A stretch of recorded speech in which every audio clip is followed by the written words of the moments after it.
And we are live. JT here. Welcome to the huddle.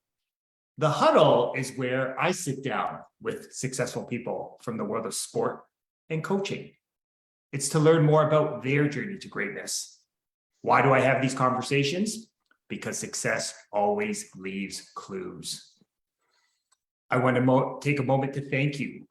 Whether you are tuning in live as we stream into our Facebook community, whether you are watching the replay on YouTube or on Facebook, or whether you're listening to the audio on the podcast, thank you so much for being here with me and my special guest today.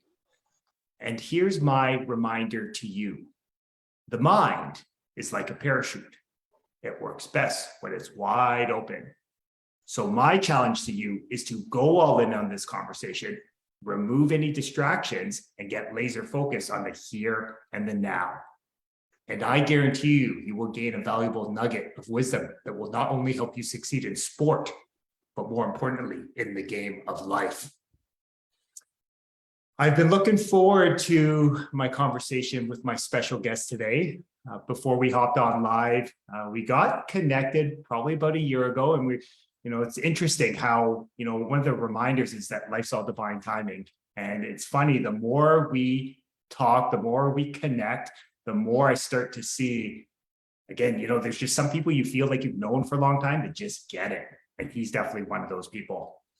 My guest in the huddle today is the founder of Athletic Paradigm. He is a CFL alum, and he has recently been named our Team Ontario U16 men's tackle head coach here in Ontario. My guest in the huddle today is Kamau Peterson. How are you today, brother? I'm good, JT, man. Thanks for having me. And I appreciate that intro, man. You make me feel, all warm and fuzzy.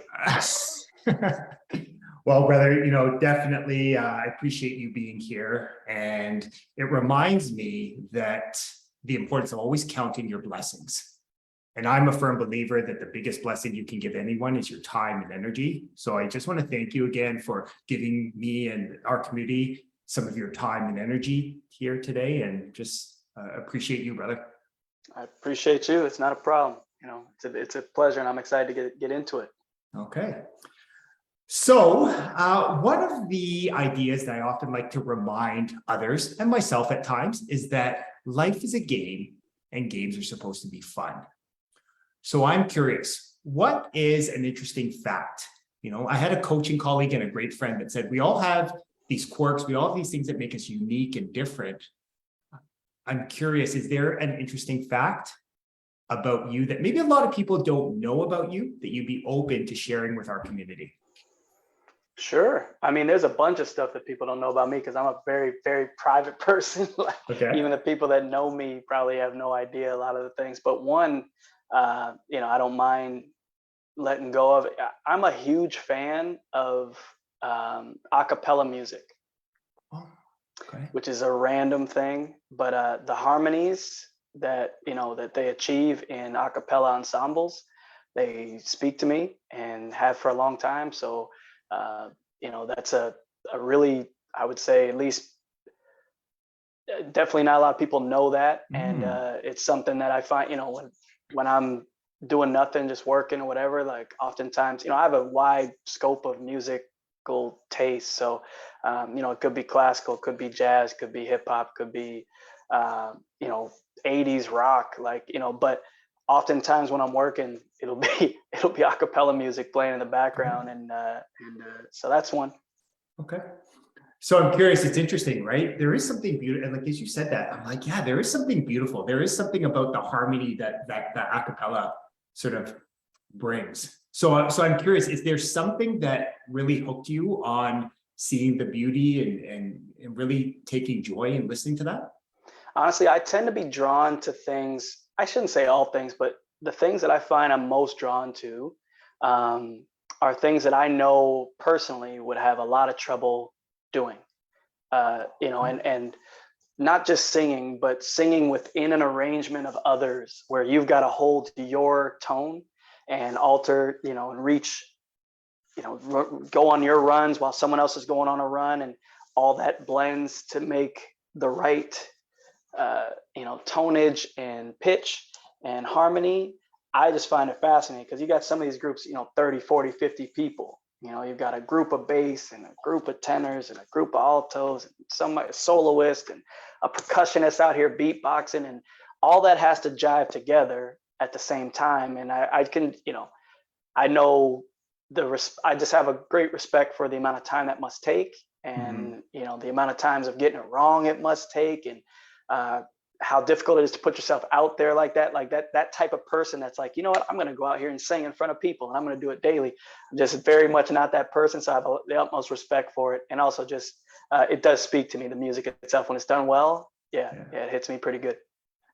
It's interesting as you were sharing there, it really sounded almost, you could describe like a strong and powerful football team or basketball team or hockey team, that it's, it's about really amplifying your gifts, your talents, your abilities, and just moving people towards one collective vision. Yeah, there's a lot of similarities I find, especially, with the notion of you got to play your role. You can't go be a star. And honestly, for me, that's like in my journey athletically and into sport, and especially into sport at the adult levels, that was the big, if I had a big theme, when I journal for my, really for my kids, but I try to write in journals all the time. And so that they can go back and see me in a different light later. But when I get to those times, when I'm journaling from my high school transition into college, the big theme is going from an individual athlete that was, very successful, shifting into a team sport where I can't take it over by myself. And that was compelling to me. And I never thought it would be, as a kid. It was, give me the sports where I can just dominate. I don't have to rely on anybody. Those are the ones I was most drawn to, whether it be martial arts, track and field, basketball. The way I played it ended up being a lot like that. But football, because I could dominate a basketball game, but football, I couldn't. I don't care how open I got. If I didn't have a quarterback that could reach me, it didn't matter. If I didn't have a left tackle that was blocking, it didn't matter. And coordinator didn't want to throw me on that type of route, didn't matter, So even as a dominant running back, which all of us that played at a high level played at some point, you can't juke everybody.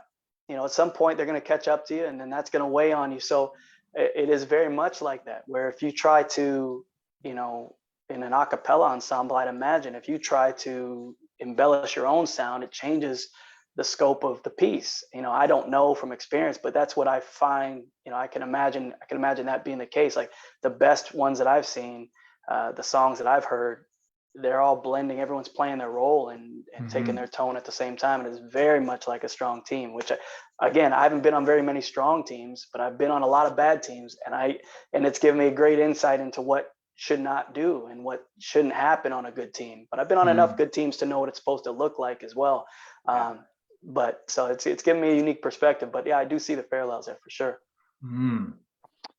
So I'm curious, you've had a diverse and a wealth of experience in sport, right? First, you were a high quality athlete, and then you transitioned into coaching. And I think one of the unique parts of it is you've been successful at every level, and you have achieved a ton of success, right? Both the accolades and both personal. So I'm curious, what has been the biggest lesson that sport has taught you that you still find yourself applying to your life today? That greatness is rooted in consistency and commitment. It starts with commitment, because you can't get started until you've committed to going anywhere. But then once you start going, unless you're consistent, you won't actually gain any ground. So like you said, I started out an athlete, applied both of those lessons in order to attain this, the level that I wanted to and was able to, and reach my own ceiling. But then before I got into coaching, I actually started training athletes, and I was training athletes at the same time that I was an athlete, which I think was vital, because I didn't mean to start training athletes. I just had a bunch of, I would come back from university and, come back and see my family in Windsor, Ontario, and there'd be a bunch of high school kids knocking at the door wanting to do what I was doing. And those kids ended up being their own studs in different realms and are coaching nowadays. And I still connect with a lot of them. And before I knew it, but when I really look back at my journey, when I look back, I'm like, man, before I knew it, I had already been mentoring people, been already training people without really knowing that that's what I was just doing me. but they were trying to be where I was at. And then I parlayed that into a business while still playing in Edmonton at the end, and was able to take it more with more of a focused approach after I had studied and figured out, the best methods. But that piece, the developmental piece, I think has really helped me in coaching more than anything else.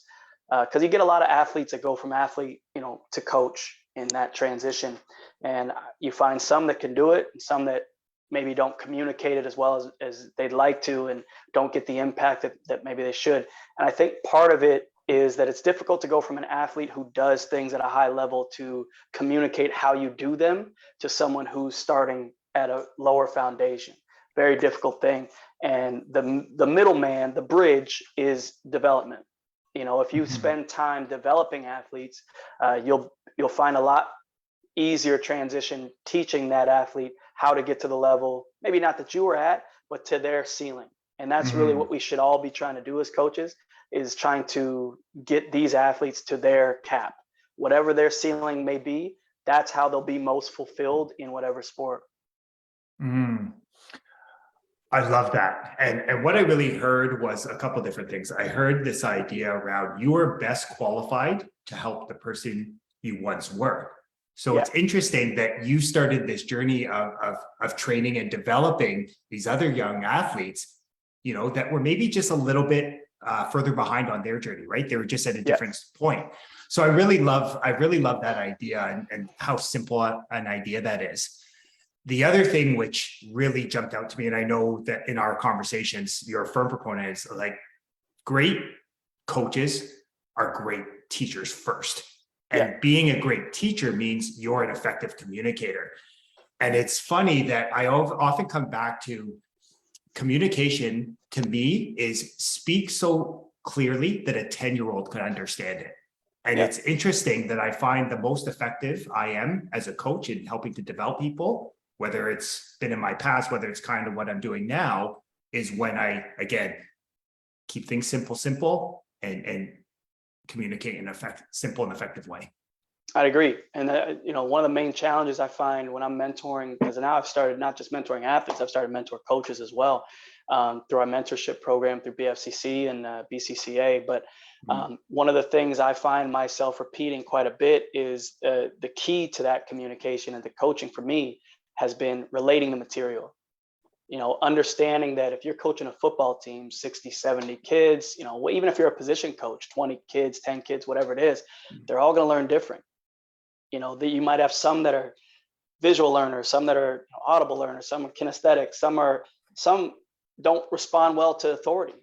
Some can be pushed and want to be pushed. And so, you have to it's your job to find a way to find out which way these kids learn, or these athletes learn, or these coaches learn, but also to relate the material you're trying to convey in a way that they can then digest and then utilize, because you're only as good as their output.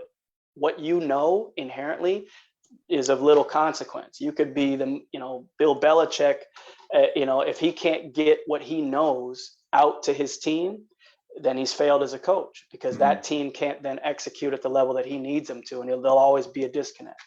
Relating the material has been huge for me, and that's one that I'm a big proponent of, is finding ways to relate the material that you're trying to teach. And from a learning standpoint and a business development standpoint, or a professional development standpoint, that's what I think people need to spend more time on. I think people go to a lot of lengths to try to learn new philosophies and new tactics. I'm going to this clinic, that clinic, and that's all great, but you better take some time trying to stay current enough to learn the material that you can then relate to these, whether it be younger athletes, especially if you're an older coach relating to younger athletes. Find a way to communicate with that kid, because they're not communicating the same as when you were playing, so your approach may be dated, and you may need to continue to update that. I love that. The difference between knowledge and understanding, right? Like, Yes. you truly help transfer your wisdom so that someone else can better understand how to apply it to their own life as well. That's the thing. If they're not applying it, did you transfer that? And that slowed me for a while, because for a while I'd be giving out nuggets of what I thought were nuggets and pearls of wisdom, but the kid doesn't reach out till 10 years later, like, I finally got what you said. It's like, okay, that I've kind of failed you because I was hoping you would utilize that while you Yeah. were in school. And now that you're, at your own father with your own kids, yeah, you're getting it. That's fine. And that's a good thing that you got it, but I got to find a way to relate to you Yeah. in the moment when you actually need it as well. Yeah. And it's interesting as you share that, because I think, anyway, I mean, you're a parent, you know that, like, I think that that's been one of the blessings that we've seen, in this last, 2.5 years of this interesting time in human history, that when you just have one person that's sitting there pontificating at the front of a room or a Zoom room, you see with our youngest learners, they tune out. Oh yeah. That's not the best way to engage and No. actually help facilitate learning. Yeah, no, that's just a different time. And unfortunately, you see it as an educator, the system of education hasn't evolved with us as people. And what these kids are needing now is very different from what we got as kids. Their attention span's just not there, and it's not their fault. It's the world that they're born into. They're so digital. They're so instant gratification. Like, everything around them is instantaneously at their fingertips. You and I had to go to a library and use the freaking Dewey Decimal System to find something. These kids, and they won't even Google it sometimes. They'll just ask somebody and just take that as fact. Like, so it's a different day. It's a different day, 100%. Absolutely. So I'm curious, you've had an interesting journey in this transition to coaching. You've coached, from the national level at the youth sport level, you do in the community, working in your business. I'm curious, what inspired you for this next adventure, right? You've become a leader, right, with the BCCA, and now, you threw your hat in the ring to become the Team Ontario U16 men's tackle coach. What sort of inspired you to take on this new adventure at this stage of your life? Well, partly I love that age. So, when something comes up 8th, 9th grade, I'm a big fan of that age, just because your transition from boyhood into young adulthood really starts there, and kids are forming who they're going to want to be. Later on, your junior, senior year in high school, you got a better idea of who you think you are anyway. And at least you're more vocal about it. This is really Play-Doh years. You're really dealing with clay at that age. And for someone who likes to, credit themselves on being impactful, that's perfect. That, to me, if I can catch them young and teach them the right way, and then just watch them walk that straight line, that's all the fulfilling for me. So that's the first piece. And the second is, I've never had the opportunity to be a head coach. I've been a coordinator, been a head strength coach. So I've been able to build culture. I've been able to work individually as position, a small group, and I've been able to oversee a group of 50, 60. But also on the strength side, the culture piece is big to me. So part of me wants to see, from a head coaching perspective, what I can put together. As a builder, kind of by trade, I like to think of myself as a builder in all things that I do.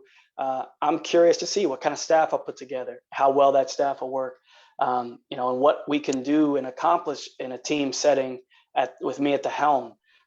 So part of it is just, I guess, professional curiosity, and part of it is just a love for that position. But also, I've been able to keep an eye on what you and Aaron have been doing with Football Ontario over the last couple of years since you guys have gotten there. I was familiar with Aaron through Football Canada with his role there, as I was working with him with the BCCA.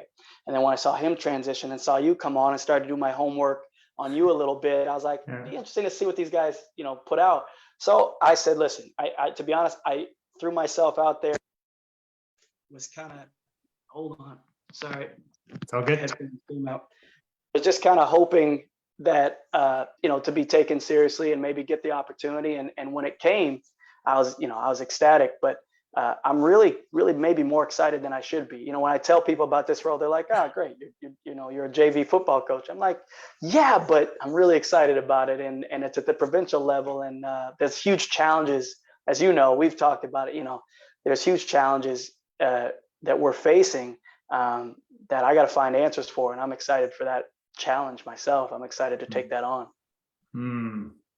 I love that. And I love the simplicity of you said, hey, I'm a builder. right? And you can really tell, like, the more conversations we've had, the more you can really see that you're a long life learner. Like you have this beautiful, curious mind, and you have this open heart where you truly want to help and serve others along their journey. So I think it's a great sort of blend as you walk into this next phase of the journey. I think so too. I think I'm already having a good time with it. Just seeing what kind of coaches are reaching out to me that I haven't some that I haven't spoke to in years, some that I've kind of just admired from a distance that are like, man, I've always wanted to work with you. I'm like, man, I didn't know that. That's great. And but also just from the kids' perspective, just seeing, I've got a son that's 14, so just kind of seeing how his age demographic reacts to everything. Everything's such a big deal for them at that age, right? Because they're kind of on the cusp. It's gonna be great, and I'm super excited for it. Like I'm really very excited to get going. So I'm curious with you. You talked a lot about this idea of there are challenges, right? And anyone that any high performer understands that in any situation, hey, there are potential challenges and problems. What I love about you is you're very solution oriented, right? You're like, okay, here's the problem. Okay, what could we do to solve it? So that's what I love. So I'm curious, if we're just talking from a provincial standpoint right now, what would you see as being something that needs to change in order for us to really grow the game, to make it more diverse and really sort of fulfill that mission of football for all? Because you're a leader not only on the football field, strength and conditioning side, but again, also a leader with the BCCA. To me, the biggest piece is, the financial barrier. And that's going to be I think the biggest challenge for me, aside from getting word out into the communities that maybe traditionally have overlooked this opportunity as one that they couldn't participate in anyway. I feel like that's the challenge. As somebody who was in Ontario at this age, was able to be a part of some provincial and national teams, but was at a time when there wasn't a financial barrier. When you made those teams were, the opportunity was paid for. And if not, I wouldn't have been able to. I would not have been a kid that was able to foot that bill. And I'm desperate to try to get that opportunity subsidized or eradicated so that we can get every kid who feels like they belong at that level, because that's a tough feeling, when you're dominating your community team, scoring 2-3 touchdowns a game, or getting 100 tackles a year, and you're looking for what's next, and it's such a big, broad province. You might not get a chance to play the top tier teams. Maybe you're on a community team that maybe you don't have the help around you, but you're a tremendous player. What's that next level? That's the next high performance level for those people. Those young kids, they want to be around others like them and see where they stack up. And that's a huge piece from a confidence building standpoint, that tends to catapult good athletes into great athletes, or great athletes at this level into great athletes at higher levels. But it's a very key age where you could also have your world rocked and realize that you're not quite the level that you have work to do. And that's a big choice and decision for you, right? Mm-hmm. With this work, how do I approach this work? Is this, I just got an evaluation under my belt and I didn't stack up the way I thought I might, or I went to Red Black Weekend and I didn't have the success that I'm used to having. How do I react to that? Do I then dive in on my preparation, my off-season training? Do I take up another sport? Do I set it all down completely? These are the questions that get answered. And, the biggest thing is having the opportunity, or feeling like you can own that opportunity. And I feel like the hardest part is going to be taking that financial barrier away so that we can truly offer it to everybody, so that the field is level. To start with a level playing field and be able to go into every community, whether it be a racialized community and a socioeconomic struggling community, whatever it is, and say, listen, send us your best, or who you think is your best, or who they think is their best. Everyone can try out, and don't worry about the cost. We'll just pick the best team and we'll go. That's, to me, the biggest challenge. And I love how you shared that simple idea, like this level the playing field. And why it resonates with me is, I heard from, our student athletes, our parents, our community members that were able to go to some of these national tournaments this past summer, and being able to just hear like that glimmer of hope, like of a brighter tomorrow, that some were like, oh my gosh, like you said, I belong here. Like I'm deserving of these great things. Like, it's interesting when you really look at what the potential could be by simply giving an athlete an opportunity. It's amazing how that could transform not only their lives, but could transform the trajectory of family trees. 100%. And it's not even, to me, it's not even just an athletic piece, right? Like I'm a prime example. When my confidence in self a lot of times was rooted in my confidence in my athletic prowess, especially at a young age when you're still trying to form who you are and what you're going to be known as, which is even harder nowadays to do. I just add that in. It's much more difficult now for kids to stand out amongst their peers. So if you are one that's got some prowess here in our game, in football, and now you finally find out that you belong at this higher level, you get a chance to go to a national competition or a provincial competition, and you find out you belong, the things that come out with that and say, okay, listen, if you're going to be a high level football player, if that's on the table for you, here's what else has to change. Your academics have to take a spike. Your community service has to take a spike. You now become a role model within your peer circle. And that changes who you are character-wise. And now you just start being above the line on so many different things that maybe you might not have, who knows where that would have gone had you not had that opportunity and recognized that that's where you belong. And I know for me, that was a huge piece, especially the academic side. I wasn't taking my academics seriously at the ages that I'm about to coach. I was told that I needed to, but I was just bored. I was bored in school. I was like, listen, but once they said, listen, you're not going to be able to go do some of those things that you say you want to do. You say you want to get a scholarship. Yeah. You say you want to, be a professional. Yeah. You're not going to be able, they'll take it from you. You won't be able to do it unless you have this level of grade. I said, okay, well then I got to dive in, because I'm certainly not going to have it taken from me when I'm deserving. And from there, that just catapulted how I viewed everything. And next thing you know, how I was doing anything was how I was doing everything. And that's what, when that discrepancy was kind of outlined to me at those levels, that's when it changed for me. And I've always wanted to just be that coach and be that mentor that I needed at whatever age and whatever level. And I think that's a big part. Like, given that opportunity is huge. I feel like that's a really big and undervalued piece.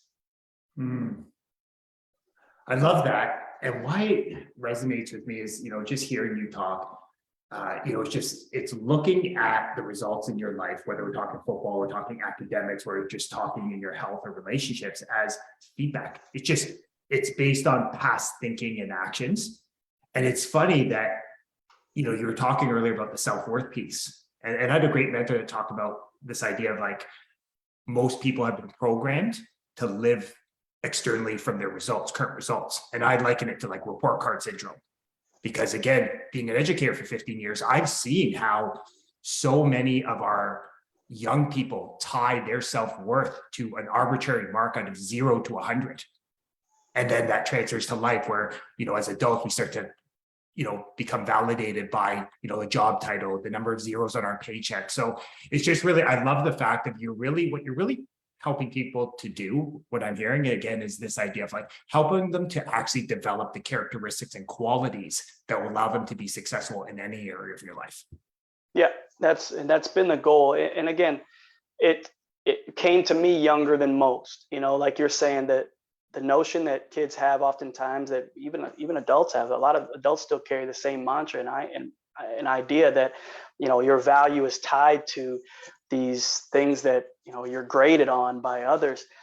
I've instilled quickly and early in my kids, and something I found out early is that's just not how life works. You don't get to practice on a subject and then be tested on it, and then, from there move on to the next subject. What happens in life is you walk out, you're tested, then you get to go back and check and see where you were found wanting, and then practice, and maybe you get tested again to see if you do better. And that's what the game teaches us. And I was able to draw that parallel early, especially in football. You walk out on the field, I'm great at these other sports, boom, I get knocked down in the first play. It's like, I was tested. Now I got to figure out what I can do to not let that happen again, and how I can have some success. And Mhm. it was sport that threw me to that understanding. And for those that don't get that, I'm concerned, because that's something that you really need to figure out in life, for otherwise it becomes more difficult trial than it has to. Like you were saying, life, is a game.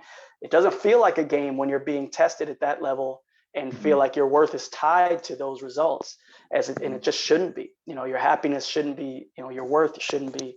So, these are things, like you said, the game teaches us that need to get conveyed at a deeper level, I find, more often. Mhm. So I'm curious, you said that you learned these lessons early on, and now you're sharing some of your lived experience, your wisdom, with your own kids and other people's. I'm curious, like, what have you seen, like, as your own children sort of come into this formative age where they're sort of figuring out who they are, who they want to be in this world? What are you finding as you teach some of these lessons? Yeah. The challenge I find is, not pouring in so much of me that I can't tell what's them. Sorry, what's them. Giving them the freedom to be their own people and see what kind of character emerges without such a strong influence from me. And I say that because, as a lot of parents understand, and dads in particular, I'm sure, like, I can't be the only one. My kids still look at me as a bit of a larger than life figure. And I don't think, part of it is because of who I've been, part of it is because of how I am with them. But they're still at that kind of age where they're still looking up at me like, I'm a bit more than a person.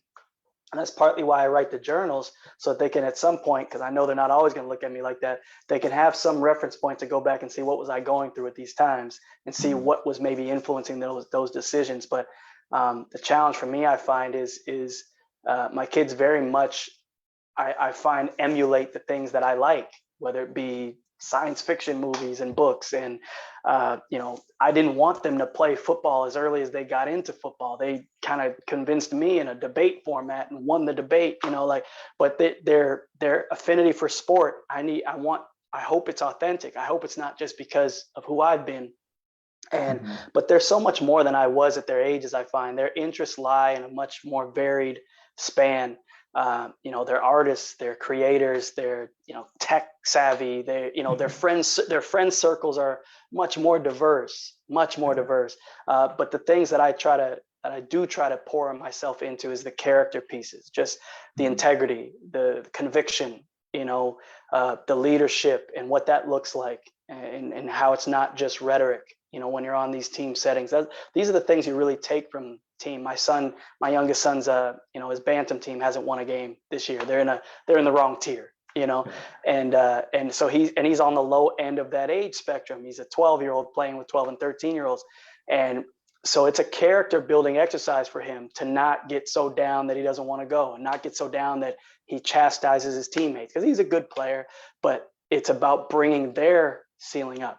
And in this case, maybe it's expanding the floor. You've got to reach out and try to make them better. What can you impart into their game to help them, or to keep their spirits up? So the character pieces are the ones that I make sure that I'm really, that I can see a lot of myself in, or I try Mhm. to. And that's mainly so that, because I feel like, as a parent, our job is just to prepare them for the world that they're going into. And I feel like you're going to be a lot better prepared if you have some conviction and some integrity and some honor and some understanding of these things and how the world works and where you sit in them from that standpoint. From there, you can build out whoever you want to be. And that's the other Mhm. piece I do. You don't have to just be this. You can be all of these things life is long. So Mhm. that's probably, the places that I find the most challenging. Yeah, that completely resonates with me. I feel the same way with my kids. That's a question I'm constantly challenging myself with, is, again, be more, demonstrate that same curiosity with them, right? As opposed to, going into coach mode, as, sometimes I need to keep myself in check. It's the daily practice. But what I do love about it, and I have no doubt, I had the opportunity to meet your sons, and, I know for sure that curiosity that you embody, that you demonstrate, I have no doubt is, filtering down to them, and they see that. Um, And I'm curious from you as a dad, one thing I remember chatting with a dad of a player I coached 10 plus years ago. And I remember he had two sons that were very different. And he says, you know what I've always found interesting was you could have two kids, same genes, same upbringing, and they're so different. And I didn't really understand that at the time, but I've seen that with my own kids now, like how, like you said, their uniqueness, their what makes them just express themselves differently is very is coming out more and more as they grow up. Yeah, no, I'm seeing it too. I've got two boys that are very close, not just in age, but that they're really very close. They're each other's best friends still. And I've, enjoyed watching that relationship flow. But they do express themselves very differently. I got one that's, an introvert, a bit more quiet, one that's a bit more extroverted, one a bit more artistic, one a bit more tech. But both of them, in their going about their day and how they deal with their friends and how they deal with their teammates do exhibit some similar traits as well. And now you throw in my daughter, who's 7 months old now, and everybody, these boys are just putty in her hands now. So just watching how they love her and how they show that, and where they're showing, their emotions around her and how they let their guard down around her is different as well. So it's been really cool. And like I said, I'm one of these guys that, I take a lot of joy, maybe more joy than anything I can think of, in watching my kids' evolution. I really just love watching them do pretty much anything. They could be in a spelling bee and I'll sit there and be, I find it compelling. Like I'm enamored with these young people as they're growing and forming, and thinking back to the potential influences that I could have had a hand in helping them be these people. And I just, it's really something that I really enjoy, maybe more than most. I don't know, when I speak about it with such reverence to people, they kind of look at me like, they're just kids, but I know that they're not always going to be this, and I know the people that the grownups that they're going to be, the adults that they're going to be, this is their formative years. And this is kind of where we're seeing that show up first. So I really enjoy watching these things in real time. It's the better than any TV I could think of. So I'm enjoying it. It sounds like your passion to help people reach their potential, to reach their ceiling. What brings you a lot of joy is seeing your own kids kind of live out their own journey and start to sort of see where their ceilings could be. For sure. And I've been fortunate enough to have, the luck and good fortune to mentor and coach, you're talking over 100 now that have gone on to pretty high heights, whether they be pros or national teams or Olympians. And, but some of them I started with at my son's age, 12, 14, and just seeing the growth process. We were talking earlier about, a Russ Jackson Award winner, you've coached one, I've coached one. I had that kid when he was 12, and see him go all the way through to be drafted, and still he's a guy that comes over, sometimes is influential in my kid's life. And, seeing the decisions that they've made, the characters that they've built, and the people that they've become, I don't know of anything quite like it, because what is that they're going to go on and impact so many more people themselves. And a lot of what they're going to be impacting from stems from something you've instilled in them. And I just don't, to me, that's what it's all about. And, and I haven't come across anything in my 44 years that to convince me different, that our purpose here is, I can't find anything more rewarding than that impact, and being able to help somebody attain their highest self, whatever that may be, and for that season of their life, whatever that may be. Sounds like, again, that the idea, and I remember that we used to talk like champion for life, right? And it's just allowing them to reach their potential and in whatever area they choose to pursue. Yeah. And that's the thing, it keeps changing, right? And I'm in that boat now, right? Like it's, they tell us, it's funny, like when you're young, they tell you got to go and pick a line of work and that's who you're going to be. And you kind of think that, at least I did, maybe I was the only one thought that was it. It's like, okay, I'm going to my friend's going to be a doctor, my friend's going to be a teacher, and I'm going to be a pro athlete, and that'll be that. Okay, well, now I've done that chapter of life. So what am I going to be now? Who am I? What am I interested in doing? What am I passionate about? What's next? What's next? What's next?